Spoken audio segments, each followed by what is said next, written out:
কিছু নেই, সে তার উট নিয়ে মরুভূমির দিকে যাচ্ছে, মরুভূমি দিয়ে সে পথ পার হচ্ছে। এমন সময় সে তার উট হারিয়ে ফেলল। হারিয়ে ফেলার পর ওই উটের মধ্যে তার খাবার দাবার সব কিছু, আসবাবপত্র যা কিছু আছে সব কিছুই ছিল। এমন সময় সে সব কিছু হারিয়ে ফেললো, কোনো মানুষ নেই, কিছু নেই। এখন সে কিভাবে কি করবে? এমন সময় সে একটা গাছের নিচে বিশ্রাম নিল। বিশ্রাম নেওয়ার পর সে আর কোনো পথ পেল না। সে হতাশায় ভুগতেছে। সে এখন কি করবে? মরুভূমির মধ্যে কোনো কিছু থাকে না, সে যে আহার করবে এমন কিছু থাকে না।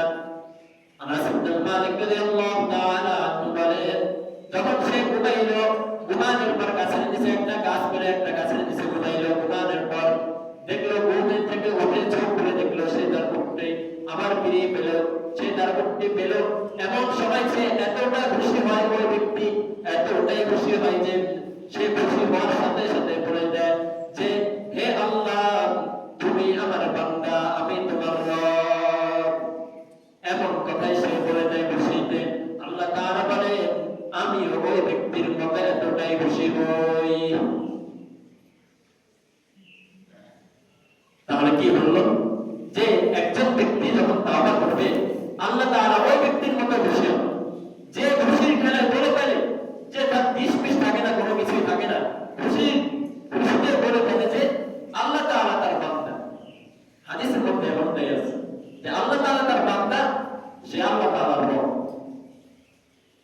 তার বুঝেন সে কতটা খুশি হয়ে এই কথা বলে, এটা বোঝানোর জন্য হাদিসে বলা হয়েছে। তাহলে আল্লাহ তাআলা ওই এমন ভাবে বান্দার প্রতি খুশি হন। এমনকি আমার জন্ম থেকে মৃত্যু পর্যন্ত তাওবার দরজা সব সময় আমার জন্য খোলা, সব সময় আমার জন্য উন্মুক্ত। আল্লাহ তাআলা কোরআনের মধ্যে বলেন যে যখন তুমি হতাশা করবে যে তোমার তাওবা কবুল হচ্ছে না, তোমার তাওবা কবুল হচ্ছে না, তুমি গুনাহ করতেছো, তুমি রিজিকের সমস্যায় পড়েছো, তোমার রিজিক আল্লাহ তাআলার কাছে চাইতেছো, এখন তুমি রিজিকও পাইতেছো না, তখন তুমি কি করবা? অনেকে আছে না, হতাশা হয়ে যায়, ধৈর্য হারা হয়ে যায়, তখন যা তা করে ফেলে। না, ধৈর্য হারা কখনো হওয়া যাবে না। আল্লাহ রাসূল সাল্লাল্লাহু আলাইহি ওয়াসাল্লামকে আল্লাহ তাআলা সবসময় কোরআনের মধ্যে উপদেশ দিয়েছেন, অবশ্যই সাবিরিন, বিভিন্ন জায়গায় বলেছেন যে আপনি সবসময় ধৈর্যশীলদের সাথে থাকেন, ধৈর্যশীলদেরকে সম্পদ দিয়ে দেন। এই জন্য কখনো আল্লাহ তাআলার নিয়ামত, আল্লাহ তাআলার রহমত থেকে নিরাশ হওয়া যাবে না। আল্লাহ তাআলার কোনো রহমত থেকে নিরাশ হওয়া যাবে না।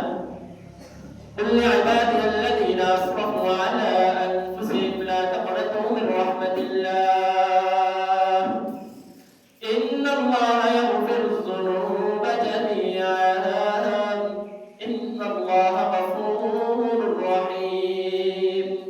আল্লাহ তাআলার প্রিয় হাবিবকে বলেন যে আপনি আপনার উম্মতের মাঝে ঘোষণা করে দেন, قل لعبادي الذين أسرفوا على أنفسهم لا تقنطوا من رحمة الله। আপনি আমাদের বান্দা, আমার বান্দাদেরকে ঘোষণা করে দেন, যারা তখন তারা সমস্যায় পড়বে, যখন তারা গুনাহের কাজ করবে, তখন তারা যেন আমার আল্লাহ তাআলার রহমত থেকে নিরাশ না হয়, আমার আল্লাহ তাআলার রহমত থেকে কখনো নিরাশ না হয়। ইন্নাল্লাহা ইয়াগফিরুয যুনুবা জামিআ। আল্লাহ তাআলা, তুমি দুনিয়ার মধ্যে যতই ধরনের অন্যায় কাজ করো, গুনাহের কাজ করো, পাপ কাজ করো, আল্লাহ তাআলা সব সময় তোমার জন্য প্রস্তুত, তোমাকে ক্ষমা করে দেওয়ার জন্য। ইন্নাল্লাহা গফুরুর রহিম।